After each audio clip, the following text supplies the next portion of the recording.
Google और Google की parent company alphabet के सीईओ सुंदर पिचाई का इंटेलिजेंस का अंदाजा आप इस बात से लगा सकते हो कि जब सुंदर के घर न्यू टेलीफोन आया था तब सुंदर ने जो जो नंबर डायल किए थे वो आज भी उनको अच्छे से याद है, क्योंकि तब मोबाइल फोन नहीं होते थे। और जब उनकी फैमिली में से किसी को किसी का नंबर चाहिए होता था तो वो सुंदर पिचाई से पूछते थे। नाम कब होता है? नाम तब होता है जब नॉर्मल या मिडिल क्लास इंसान एक्सपेक्टेशन से ज्यादा कर दिखाता है। वैसे ही दुनिया में बहुत कम लोग हैं जो इतने ऊंचे मुकाम पर पहुंचते हैं और वहां पहुंचकर अपनी लाइफ को इतनी आसान तरीके से जीते हैं। चेन्नई की एक मिडिल क्लास फैमिली में जन्म लेने के बाद दुनिया की सबसे बड़ी कंपनीज में से एक अल्फाबेट के सीईओ बनने तक सुंदर पिचाई का सफर आपको सोचने पर मजबूर कर देगा। सुंदर पिचाई दुनिया के टॉप पेड सीईओ में से एक है। टाइम्स नाउ के अकॉर्डिंग 2019 में पिचाई की एनुअल सैलरी $221 मिलियन थी, यानी कि 2145 करोड़ रुपए। अक्टूबर 2015 में सुंदर पिचाई को गूगल की पेरेंट कंपनी अल्फाबेट का भी सीईओ बना दिया और वो गूगल के भी सीईओ है। सुंदर पिचाई का सफर इतना आसान नहीं था। वो मिडिल क्लास से उठकर बने हैं और आप सभी लोगों को पता होगा, जितने भी लोग मिडिल क्लास हैं उनको पता होगा कि कितनी दिक्कतें होती है जब बड़ा बनना होता है। जब एक कीचड़ में कमल का फूल उगता है उसको कितनी दिक्कत होती है, तो इनको भी बहुत दिक्कतें हुई है। दुनिया में गूगल की जितनी बड़ी और भी कंपनीज है लेकिन सभी के सीईओ इतने फेमस नहीं है। सुंदर एक शांत और शर्मीले स्वभाव के इंसान है जो लोअर मिडिल क्लास से आए हैं, जिनको हिंदी बोलनी नहीं आती क्योंकि उनका जन्म साउथ इंडियन फैमिली में हुआ, जिनको बचपन में एंजाइटी अटैक्स आते थे और वो बीमारी आज भी है। इनको पहली बार पढ़ाई के लिए अमेरिका भेजने के लिए उनके फादर को 1 साल की सैलरी खर्च करनी पड़ी थी। वैसे तो ये वीडियो शॉर्ट में, अगर आप इनके बारे में डिटेल में जानोगे तो आपको लगेगा कि इन्होंने बहुत प्रॉब्लम्स फेस करी है और इतनी प्रॉब्लम्स के बाद में वो आज जिस मुकाम पर है उसको देख करके लगता है कि वो इस फेम के लायक है, इस लेवल के लायक है। अगर आप सुंदर पिचाई के बारे में गूगल पे सर्च करके इनके बारे में डिटेल में सर्च करोगे तो आपको लगेगा कि इनको काफी प्रॉब्लम्स को फेस करनी पड़ी थी और इतनी प्रॉब्लम्स के बाद अगर ये आज इस मुकाम पर है तो वो इस फेम के लायक है, इस फेम के हकदार है। क्योंकि मिडिल क्लास तो भारत के 28% लोग हैं लेकिन सब उस मुकाम पर नहीं पहुंचते क्योंकि सब सुंदर पिचाई जैसे हार्ड वर्किंग और अलग तरीके से सोचने वाले नहीं होते हैं जो अपने करियर में डेडिकेशन के साथ में काम करते हैं। वैसे तो सुंदर पिचाई ने मेटलर्जिकल इंजीनियरिंग की पढ़ाई की थी लेकिन उनका इंटरेस्ट टेक्नोलॉजी में कैसा है वो सुनो। उनको टेक्नोलॉजी में इंटरेस्ट आया जब उनके घर में पहली बार फ्रिज आया।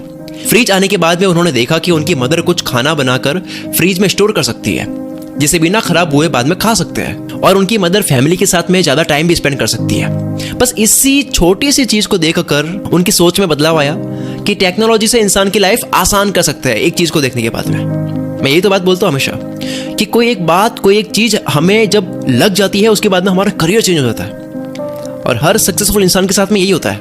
वो कोई एक इंसिडेंट देख लेता है, कोई एक बात पढ़ लेता है, कोई कहानी पढ़ लेता है, कुछ भी बुक पढ़ लेता है तो उससे उसकी पूरी लाइफ चेंज हो जाती है क्योंकि हमें पता नहीं चलता है कि कौन सी चीज, कौन सा एग्जाम्पल, कौन सा इंसिडेंट हमें चेंज कर देगा।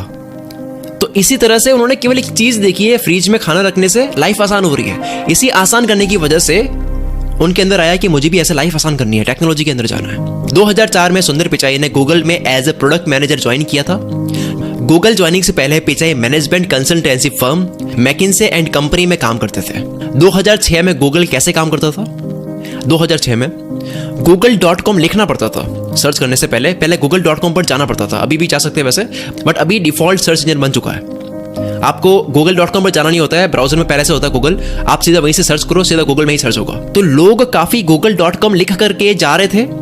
तब उस वक्त जो ब्राउजर चल रहा था इंटरनेट एक्सप्लोरर, जिसको आज कोई पूछता तक नहीं है, लेकिन ये एक जमाने में बहुत बड़ा वेब ब्राउजर हुआ करता था। इंटरनेट एक्सप्लोरर ने उस वक्त बिंग को अपना सर्च इंजन बना दिया तो लोग डायरेक्ट बिंग से ही सर्च करने लग गए। इंटरनेट एक्सप्लोरर जो ब्राउजर है उसके अंदर Bing search engine by default डाल दिया कि सीधा ब्राउजर के अंदर लिखने से सर्च हो रहा है। तो लोगों ने google.com पर जाना बंद कर दिया क्योंकि वहां पे पहले जाना पड़ रहा है, वहां पे सर्च करना पड़ रहा है, यहाँ पे आसानी हो रही है। तो सारे लोग डायरेक्ट सर्च करने लग गए बिंग सर्च इंजन से, जिसकी वजह से गूगल को अपने 300 मिलियन कस्टमर्स खोने पड़े थे। ये बात सुंदर पिचाई ने एरिक इमर्सन को पहले ही बता दी थी लेकिन एरिक ने इस बात पर ध्यान नहीं दिया। सुंदर पिचाई ने उस प्रॉब्लम का सॉल्यूशन के लिए गूगल टूलबार बनाया।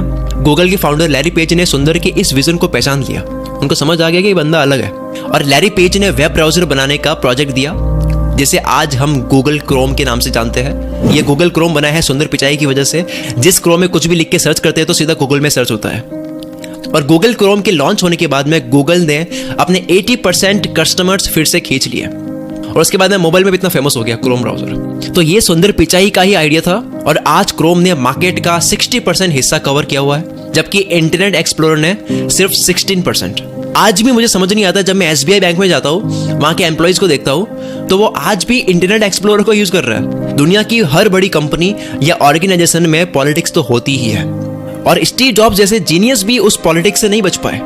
जो इतने सीधे इंसान थे वो भी नहीं बच पाए। लेकिन सुंदर पिचाई की कामनेस, वो जितने शांत थे, वो जितने शर्मीले थे, वो जितने कम बोलने वाले व्यक्ति थे, उसकी वजह से आज तक गूगल पे उनका कोई दुश्मन नहीं बना, उनके खिलाफ पॉलिटिक्स कोई खेल नहीं सका, क्योंकि वे किसी भी प्रोजेक्ट पर इस तरह से काम करते हैं कि सामने वाले को कंपटीशन वाली फील नहीं आती है। वो बहुत हम्बल इंसान है। हम जब किसी भी बड़े इंसान के बारे में पढ़ते हैं, जानते हैं, तो हमें भी हिम्मत मिलती है कि हमें भी बड़ा बनना है, हमें इंस्पिरेशन मिलती है। आपको महान लोगों के बारे में इसलिए जानना चाहिए क्योंकि इससे इंस्पिरेशन मिलती है, और इंस्पिरेशन वो ताकत देती है जिसकी कोई हद नहीं है। कि जब किसी इंसान की कोई आदत या किसी बात से हम इंस्पायर हो जाते हैं, जब कि मुझे भी ऐसा करना है, ये बंदा कैसे कर लेता है यार, मुझे भी ये करना है, एक चिपक गया दिमाग में कि मेरे को तो ये करना ही करना है किसी को देख करके, फिर वो होकर रहता है, फिर वो सीधा प्रकट होता है, वो हम कर ही लेते हैं उसको, हमें करना नहीं होता है, वो हो जाता है हमसे।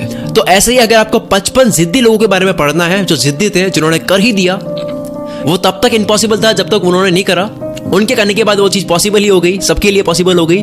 तो उनके बारे में पढ़ना है तो एक बुक मैं आपको रिकमेंड करता हूँ जो आपको पढ़नी ही चाहिए, और जिसकी प्राइस बहुत ही ज़्यादा कम है। इस बुक के ऑथर को इस बुक को लिखने में पूरा 1 साल लगा है, रिसर्च करके अच्छे से इनके बारे में लिखने में, और मैं थैंक्स करता हूँ इस बुक के ऑथर को, जिन्होंने कुल मित्र सब्सक्राइबर्स के लिए इसकी प्राइस सिर्फ